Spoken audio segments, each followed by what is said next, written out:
Good morning students.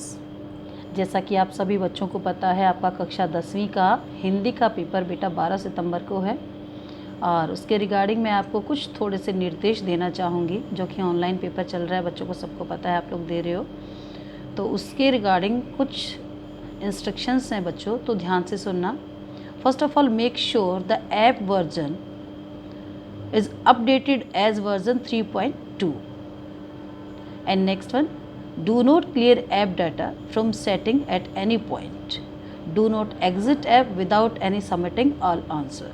Make sure you have stable internet connection while taking exams.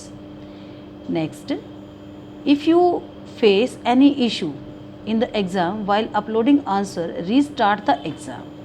Next one, make sure to check the home page after completing the exam if any answer are not uploaded.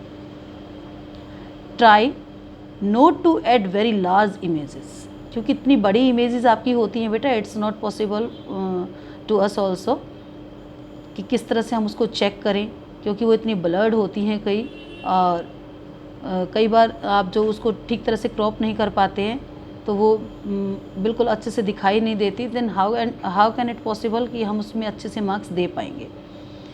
So take care. Next one, you can view answer sheet on the app till your teacher starts correcting the papers. Next one, always update the app whenever you get a update to get bug fix and latest features. आपके बार बार phone पे message आते हैं कि आपने अब फिर से update करना है, अपना ऐप फिर से अपडेट करना है।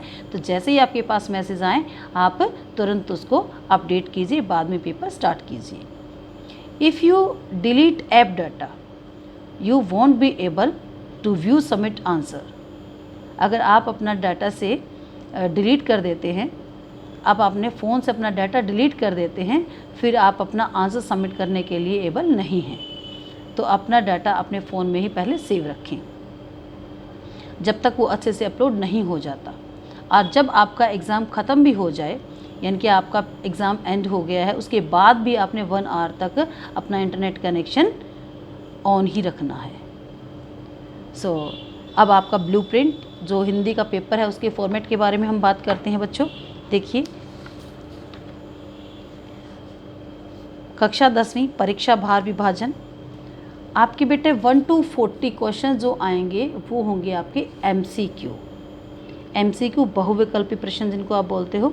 एमसीक्यू में 4 ऑप्शन आपको दिए गए होंगे और उन 4 ऑप्शन में से जो आपको बिल्कुल अप्रोप्रिएट आंसर लगे, बिल्कुल ठीक आंसर लगे, आपने उसी पर टिक करना है। तो ध्यान से इस चीज़ को आप देखना।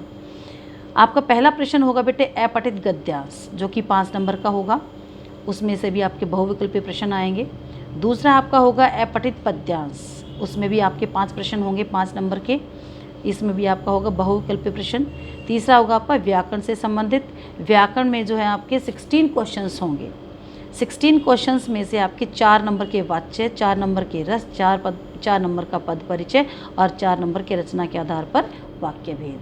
तो इस तरह से आपका 20 मार्क्स की बेटे हो गई है हिंदी व्याकरण। नेक्स्ट है आपका पाठों में से गद्यांश के आधार पर 5 प्रश्न पूछे जाएंगे। जितने भी हमने गद्य के आधार पर पाठ पढ़े हैं उनमें से आपसे 5 प्रश्न पूछे जाएंगे। एक गद्यांश दिया जाएगा और उस गद्यांश के आधार पर ही आपसे 5 प्रश्न पूछे जाएंगे जो कि एमसीक्यू होंगे।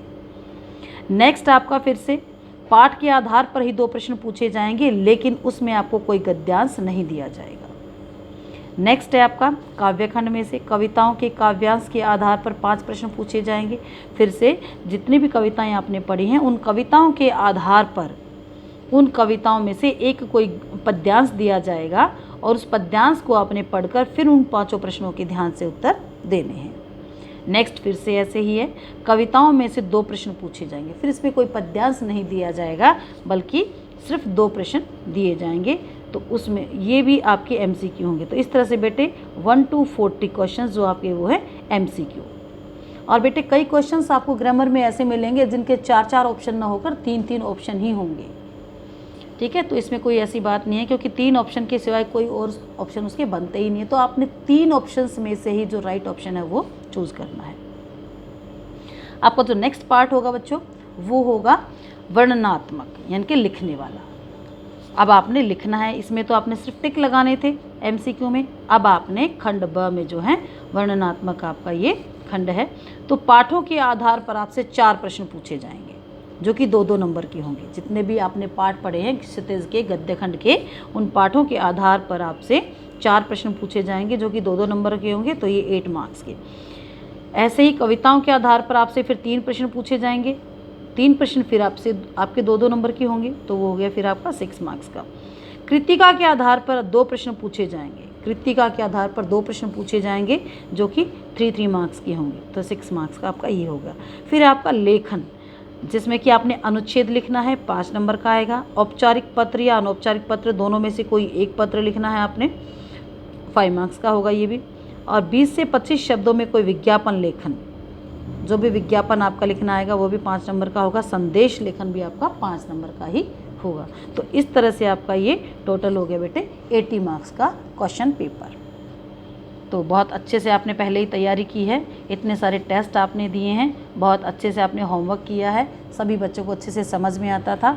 तो I hope you will done very well, you will do very well. So all the best for your Hindi exam students. Thank you.